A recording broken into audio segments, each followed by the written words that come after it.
Good evening, everyone. Welcome to everyone, whether you're rejoining us after last week's club planning feature or if you're joining us for the first time. Tonight is the second in a series of Ulster Rugby Club Support webinars delivered in partnership with Openreach. My name is Barry Willis, Domestic Rugby Operations Manager at Ulster Rugby, and this series will continue to feature members of our club and volunteer services team delivering content that we hope can be of assistance to you. Tonight's webinar is titled Growing and Developing Your Workforce and will feature our Volunteer Development Officer Nicci Wilson alongside Community Sports Development Officers Jen Boyd and Daniel Carson as they chat through some of their experiences in delivering volunteer recruitment and development programmes over the last few years in Ulster. As with last week, if you toggle your cursor over the computer screen, you'll see a number of icons. One of these displays a number of speech bubbles. Clicking here will allow you to access the webinar Q&A. Here we would be delighted to take any questions or queries from viewers that can be answered as we go. As and when we reach the end of the webinar, if there's any outstanding questions, the team will endeavour to answer them to the best of their ability. After tonight, we'll circulate the webinar video along with the accompanying resources to everyone who has signed up and to all of our affiliated clubs. Our presenters' contact details will also be made available, and they certainly would love to hear from you further to discuss any of the topics featured this evening. Without any further delay, I'll hand you over firstly to Nicci Wilson and then in turn Jen and Dan. Hi everybody, and thanks for joining us tonight. My name is Nicci Wilson and I'm the Volunteer Development Officer here at Ulster Rugby. My role within the organisation is to provide direct support, education and guidance to clubs on all things volunteering. So if you do have any questions at the end of this, please don't hesitate to get in contact with us. I'm joined tonight by two of my colleagues, Jen Boyd and Dan Carson, who are both Community Sports and Development Officers within the Sport Uniting Communities programme, which is funded by Peace 4. Part of their role is to provide on-field support for cross-community events. They also deliver volunteer development workshops and provide volunteer support within the Peace programme. So the aims and objectives of tonight's webinar is to basically identify needs within your organisation, and this will involve a little mapping exercise. We'll also look at steps to prevent volunteer burnout to make sure that your volunteers aren't doing too much within your organisation, and identify that you make sure that you have the right people in the right roles within your club. We will also give you practical tips for pulling together volunteer roles and responsibilities. So before we start, we'll just have a recap on what exactly volunteering is with Dan. Yeah, thanks, Nicci. So I suppose, before we go too far ahead, we just wanted to look at a definition of volunteering. So the two bullet points we have here are sort of to paraphrase the definition that was given by the National Council for Voluntary Organisations, and it states that volunteering is any activity that involves spending time, unpaid, doing something that aims to benefit others or the environment, and is a choice freely made by each individual. And I suppose that the two big things that we'll take away from that is the fact that volunteers are unpaid, and that their choosing to volunteer is a choice that was made freely. They're not necessarily, or hopefully anyway, they're not volunteering because there's nobody else to do it in the club, or perhaps that they couldn't say no to whoever has asked them. And the way we've always thought of it perhaps is that a volunteer is a gift to a club, and they're gifting their time and their expertise to a club. And I suppose what we can hope that clubs do, and I'm sure a lot of them already do, is to really value and respect that volunteer, and all their membership do the same, sort of regardless of what exactly their volunteer role is. So that's just a quick definition for us, and it sort of brings us on nicely to where we need to go in terms of getting started with a volunteer recruitment process. Yeah, cheers, Dan. Yeah, the three of us sort of deliver a lot of these workshops about recruitment, and we get a lot of questions asked. Probably the most common question we get, Nicci, would be, where do you start? Where's the best place to start a recruitment process? And if you're just going to talk us through a wee bit of that to get us going. Sure, and you're absolutely right. get a lot in some of our workshops, and the best place for a club to start is basically with the mapping exercise. You'll see on the slide here we've got a little mock grid here for people, and it's just with some of the roles on there and identifying some of the people within those roles. And this is really important because it'll make you see where you have gaps within your organisation. Now, it's not necessarily a bad thing or a huge problem if somebody is doing more than one role in the club, as long as it's their own free choice and it's not overburdening them. So as you'll see there, Honorary Secretary Jim Smith, Club Welfare Officer Jim Smith, and second team manager is Jim Smith. That's okay, but we just need to check in with them to make sure that they're not being overburdened. So once you have been through all the roles within your club, then you'll be able to see, right, okay, are all of the key roles being filled? Are there any gaps anywhere? Or is there any role here that we need to sort of redefine or split up because it's just far too much for one person to do? So we do have other resources, and they will be linked to you in the webinar after this, where we will give you the links to some of our resources which have these little grids and things. So the next section we'll go on to is, do we have the right people in these roles? And Jan will go through that for you.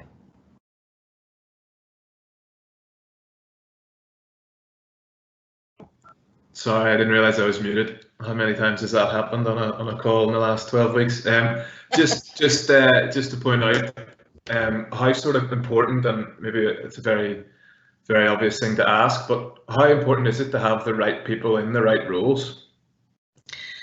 That's a really great question, Dan. It is really important to have the people in the right roles, because you want to make sure that the people with the right skills, experience and temperament are in those roles.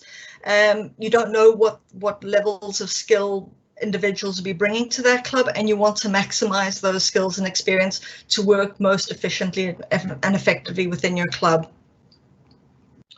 No, fair enough. And I suppose then moving on to the second point about whether individuals carry too much of a burden, to go back to the sort of the table that we had in the last page, is there an issue maybe that was it Jim Smith, I think, is maybe doing 3 roles within his club, and he might be brilliant at all these roles and it's fantastic, but the club probably still need to check in to make sure Jim's happy with that, or if for any instance Jim might need to leave the club for any circumstances that there's somebody there who can take on those roles. Absolutely, and this could put a club at serious risk if you've got a fantastic volunteer who's doing 123 things in the club, and all of a sudden they step away because either they can't cope, or they're just overburdened, or, you know, heavens above, they just fall ill. So that would leave your club at great risk doing that. So if there is somebody within your club that has these roles or has a lot of tasks to do, it's a good idea just to maybe map those out and see what tasks they're actually doing, and then this could be a role that is identified as being redefined. So you could take that role and split it up across a few people. Jen, do you want to continue with that? Yeah, I'm going to jump in here actually. That sort of leads us on really nicely to the role itself. And when it comes to mapping out, we've worked out that we need maybe someone new or a new position. It's time to create a sort of job specification or a role description, so that we can put out there. So whether it's a new role, like you mentioned before, something new, or it's an existing role, or it's a redefined role, which is just basically a role that's maybe being split because somebody's doing too much work. So we're coming up with a new job description. Basically, whatever the role is for, existing, new or defined, we have to put together a job description or specification, and it's really, really straightforward. The role clearly defined, that's really what it's all about. And the first thing you've got to ask yourself when you're writing this is, what's the purpose of the role, and just basically writing it down. And you might find at that stage you've wrote it down, you're realizing, actually, do we even need this role? You know, this could be done somewhere else, or someone else might already be doing that. So make sure you write down the purpose of it, and from that it's a matter of listing the specific tasks that are required. So that might be if it's an on the field or off the field job, if it is going to be admin, how much admin, can it be done at the club, can it be done at home, You're writing out specific tasks such as how long it's going to take. You know, it might take, say, 8 hours a week to carry out this role, but actually if you don't specify that, then somebody won't really know. You know, for example, if I needed Nicci, if Nicci came on board with me to do a role and I hadn't actually told her that this is going to take her 8 hours, I might actually discover that she's only got 2 hours a week that she can actually do this role. So it's really important that whenever you're writing your role description and the specification, that you have the good, the bad and the ugly, because you don't want to get someone on board and then realize that they didn't want to do it because they weren't told the truth, and you have to be really sort of honest about that. And that's sort of, we always say that the role doesn't fit the person, or the role doesn't fit around the person has to fit around the role, and there sort of can be tweaked obviously, but that sort of brings us nicely into the next stage of it. So we've created the role specification and now we need the person, which Dan's going to quickly talk us through. Yeah, thanks Dan, great segue. So yeah, we've obviously got our role specification, or our description of what the role is going to look like, and then we probably need to find, like we've said before, the right person to fit the right role. So we're looking at their skills, their experience, their temperament, the time that they have available, and also, like you've mentioned, that the club has an honest sort of idea of how much time would be expected for them. And just sort of a couple of examples. What we don't want to see or find happening is maybe a PRO in a club who has very little sort of IT or social media expertise, or another example could be a treasurer who's not too happy, like myself, with spreadsheets, or doesn't know a whole lot about finance. They're probably not the right person for the right role. And maybe one thing for clubs to consider, and I know a lot already do, and it's a great practice, is to just make sure that you're aware of the sort of skills and the expertise and the experience that your club membership has. And there's a number of ways you can do that. We'll touch on some of them later on, but whether it's sort of asking, or a tick box exercise on a registration form, or just face to face getting a chat with your members and maybe the parents of youth and mini sections, and getting an idea of who can sort of offer maybe some extra experience in certain fields, and make sure that that's kept within the club, so when a position does become available, you know who to ask first. And that sort of brings us on nicely to the key questions that we would like to ask before we recruit. Yeah, Dan, I'll just take this from you.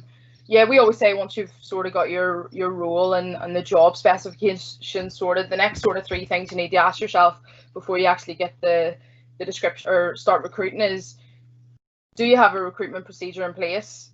Do you have someone that's going to oversee this process? And then how are you going to get these people? How are you going to advertise? So we'll talk through each of them individually, but we'll start off. I'll take the lead in the first one, which is the actual recruitment process. And we'll just move the slide on there. We'll jump up there.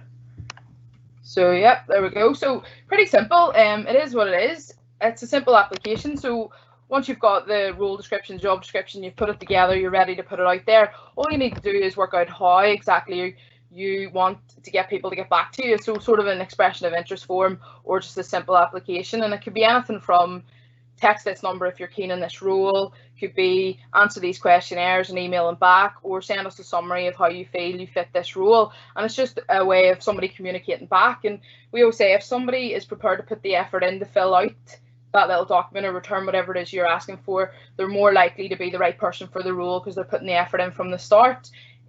So once you've done that, obviously how you're going to advertise to get this back, and it might be whether you're putting it out in your Facebook or your social media, putting it around your club through posters. You could be texting members to let them know that there's some available sort of opportunities within the club. But we will touch on that sort of on the third question, and we'll stick with this for the time being. So you've done your applications, you've got sort of responses. The next bit is all about shortlisting, and that's really, really straightforward. It's just basically sitting down with all the returned applications and just cross-referencing, yep, this person does this, and this, or maybe not this person. What we would highlight now is, say you get a response from somebody and they come across really well on paper, but actually they might not be the right person for that role. don't forget about them. We always say just put them to the side, and then you might be contacting them and saying, listen, you're not right for this role, but we think you'd really work well in another role. So don't leave them hanging. Don't forget about them. Likewise, and we're all prone to doing this, if we get a volunteer, we're very quick to jump on them and not let them go because we've got a new volunteer. If they're not right, don't shortlist them. Okay, that's really important, and it might be just a matter of restarting the whole process again. So you've completed your shortlisting. The next phase, pretty simple, is bring them down for an informal sort of chat, and bring them down on a busy night at the club. Let them get a feel for it, let them see what it's all about, and introduce them to different people. It's also a really good opportunity there for you to chat to them, ask them why they want to volunteer, and revert back to the questions that you'd asked or the role specification. You know, say to them, this is going to take 8 hours. Do you have 8 hours in your week? Like, can you come to the club? Ask those questions, because you might find that somebody's told a few wee white lies because they actually really want a role within your club. So don't be afraid to ask those questions, and then from there you're able to make the decision whether they're the right candidate. Excuse me. The final thing we say is make sure the process is fair. You know, it's really easy to have your mate come on board. You know, it's really easy for me to go, here, Nicci will be brilliant at this role, I'm going to bring her in, or Dan will be brilliant, let's get them involved. But actually that might be fair to everyone else, because there'll be more people in your club that could be just as good. Another one is, you know, advertise, let everyone know, put out posters in the club, send out texts, let people know, and make it a really fair process. And that's really making sure you have that down to a T. So once you've got the process in place, next step is, who's going to do it for you? You need to have somebody who's going to oversee that process, and Nicci's just going to pick up on that for us. Thanks, Jen.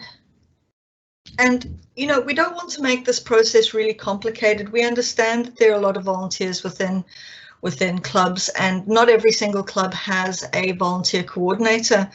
But as long as you've got people in the club that are going to take ownership of some of these tasks to do with recruitment, you know, to follow up these hot leads, you know, you've done a lot of work, maybe doing surveys or doing a recruitment event, you need to follow up these hot leads, because people will move on to other things if you don't follow up with them and give them a starting time.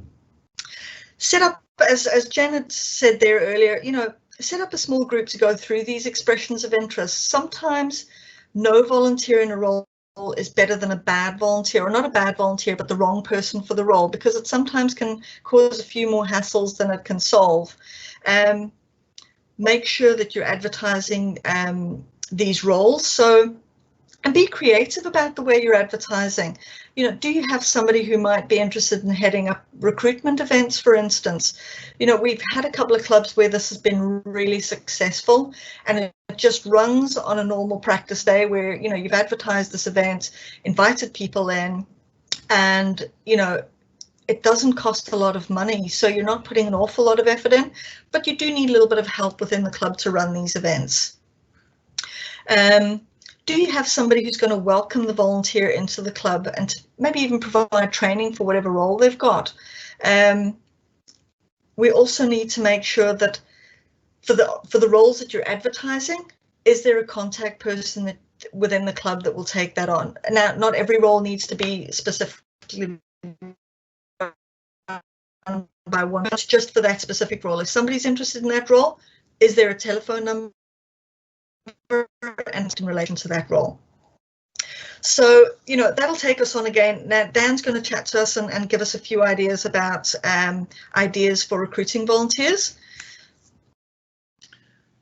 Yeah, thanks, Nicci. And I suppose for a lot of clubs, this is maybe seen as $1 million question, like how do we find volunteers, and then how do we recruit them once we get them in?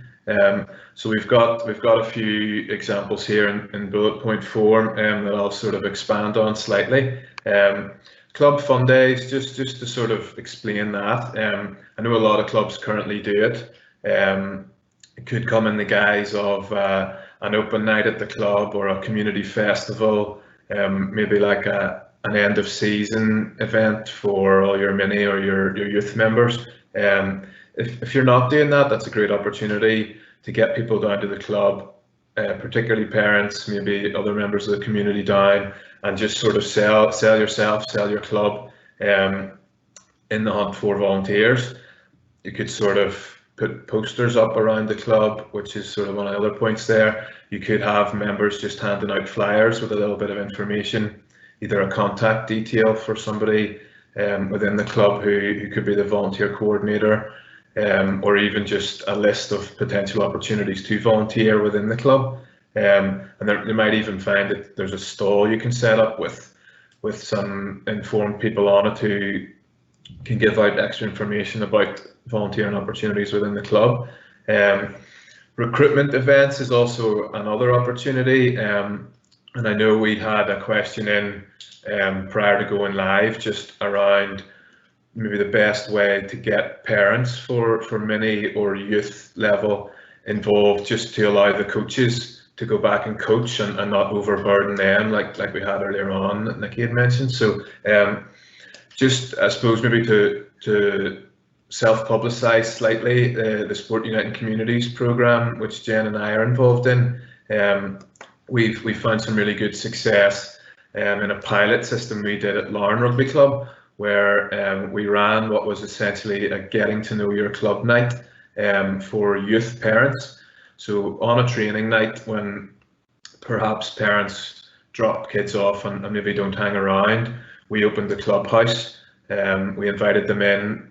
There was a very sort of informal presentation done just to make parents aware of what exactly it takes to run a youth setup and what exactly it takes to run a rugby club in general. And I think from a lot of parents, they purely focus on the on-field and the fact that maybe they don't know a lot about rugby, so they're not prepared to volunteer because they can't coach.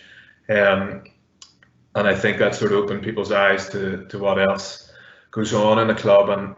And Larne found, I think they had a number, certainly 3, 4, 5 parents who came on board and were prepared to volunteer off the back of it. And whenever it may be that we are allowed back out into rugby clubs and the rugby suspension on activities is lifted, Jen and I will be looking for other clubs to show interest for us to go out and run that again. So that's just something to make people aware of. Moving on to registration forms is obviously an opportunity to be able to ask people if they're willing to volunteer, and maybe a tick box with a load of different skills and expertise. Do any of these interest you? Do you have any prior experience in any of this? It's a good way for clubs to try and get information off their members. Social media, and to skip on club surveys, sort of ties in really nicely and links on to where our next Ulster Rugby webinar is going to focus on engaging with your membership. So that'll be something that they'll look into in more detail. But I know from speaking on a previous online conversation with clubs across the board, not just in rugby, that they mentioned they found that volunteering and being able to get volunteers was easier if they had success on the pitch. And my argument to that, I suppose, was if you use your social media well and it's marketed your club in a very, very good light, that maybe that can be shown as a community hub, a buzzing environment, and that people will want to come down and volunteer if your social media is marketed well, like I said. So it's something to consider as well. Word of mouth and face to face, obviously, when you get the chance to stand 2 meters or whatever it's going to be away from people once we get back to club life, just to chat to people, to listen to what they're saying and be aware of maybe what opportunities or experiences they would be prepared to give back to the club. And the final point there on local community, including sort of schools, colleges and universities, a lot of our clubs will have a link or local schools and colleges, universities within their area, and a lot of people within these schools or colleges may be studying sports and might be keen to either further a qualification they currently have or to get more experience, because they'll be motivated because they want to boost CVs or add some volunteering to their UCAS references, and that could be a really, really valuable tool for clubs who are seeking to get more volunteers on board. So that could be something that we maybe look into a bit more. That sort of covers that off, and we'll sort of go back to Nicci, who's just going to focus on what ourselves at Ulster Rugby can do to support clubs. Yeah, Dan, that is a great point. And can I just go back to some of those ideas that you've got there? A couple of tips at those, recruitment events and things. It's a great idea for those clubs to have their volunteer role descriptions available, so that if people are interested or showing an expression of interest, that they know what roles are available within the club at that time. And it's also really important just for the club to make sure that they keep an up-to-date list of the roles that are available, so that somebody apply for a role that's already been filled by somebody else. So it's just a couple of things there just to be aware of. And then, sorry, we'll jump back then to the support that you can get from Ulster Rugby. We offer specific support to clubs through myself. We produce a lot of resources and how-to guides for clubs, especially on how to run events and bits and pieces like that, how to do volunteer recruitment events, how to write volunteer policies and bits and pieces. So we do give clubs a lot of help. We have a lot of templates things. We do a lot of clubbing to support and recruit and retain volunteers as well. We also have our volunteer development program, and that's a program for training new and existing volunteers. As Dan mentioned before, they have the Club Together program, supporting clubs to host their own volunteer recruitment events, as well as having our reward and recognition of volunteers, and that's done through our Gold Mark and our Real Rugby Heroes schemes, which is a great way for younger people between the ages of 14 and 24 to get their volunteering hours recognised. So again, if you want a little bit more information on that, please don't hesitate to contact us about that. We'd also like to acknowledge our funders, because some of these programs would not be available and would not be possible without the support of our funders, the Department for Communities, with the Sport Home for Lifelong Volunteering program, as well as the Sport Uniting Communities program that is funded by the Peace Corps. So are there any questions? Does anybody have any other questions for us at this moment in time? Yes, Nicci, you can't see the chat, but there's a question come in, and either to yourself or Jen, sort of about how we get new volunteers, and we always seem to be going back to club members or the same people to maybe fill a number of roles when they're already doing plenty. So how do we get new volunteers into the club? Jen, I'm happy to take that unless you'd like to take it. No, go on ahead. I'll just add in just quickly that Dan had mentioned the getting to know your club, and we talked about done for the youth. That can also be done for different parts of the club. It doesn't have to just be the youth section, so we can come in and deliver that for the whole club or anything specific. So just to keep that in mind when it comes to trying to get different sort of volunteers. But other than that, I'll let you continue. Okay, no problem. Again, through those initiatives there that Dan had mentioned beforehand, especially through communities and colleges and stuff like that, but also about social media. It'll be word of mouth, and it'll also be, if your volunteers are having a fantastic time volunteering within your club, they're going to tell other people as well who would want to get involved with your club. So it's really important to give your volunteers a good volunteering experience. People will want to come in and volunteer. But it's about putting yourself out there, making sure that you have great social media presence, and knowing what you're looking for. Sometimes when we ask clubs, what do you need in your club, and they say, well, we need volunteers to do a whole gambit of different things, but they're not specific. People are a little bit more reluctant to volunteer with you if they're not sure what's going to be asked of them. So that's why we reiterate that it's really important to have those volunteer recruitment roles and responsibilities available for anybody who's looking to volunteer with yourself.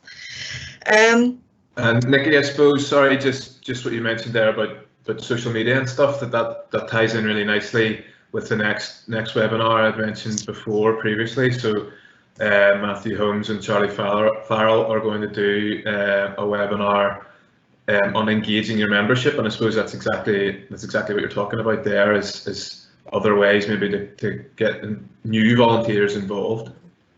Absolutely, absolutely. And you know, our details will be on the on the next slide. So if anybody does want to get in contact with us for further information about how to recruit volunteers or train volunteers, you know, we'd be happy to follow up with you at the end of the session or follow up at a later time. Please don't hesitate to get in contact with us. Nicci, there is another question that's come in there. Sorry to cut across. Just about a sort of a club has asked, can we get help for recruitment? Absolutely. I would be more than happy to come in and have a meeting with your club. So please get in contact with me, drop me an email, and we'll get something sorted out for you. Yeah, and I suppose sort of just to cover it off from the other funding stream as well, that myself and Jen would, just like Nicci, would be more than happy to come in and speak with clubs and work with clubs, whether that be to put together those processes that Nicci had mentioned earlier on, or just to come up with some new ideas about how to get volunteers involved, or whether it would be sort of that club together program that we run, just to sort of a getting to know your club night, essentially for club members. Absolutely. Well, I don't think there's any more questions this evening, but you know, again, we'd like to thank everybody for joining us tonight. I hope you found this useful and informative, and we look forward to seeing you all again soon. Thank you very much. Thank you.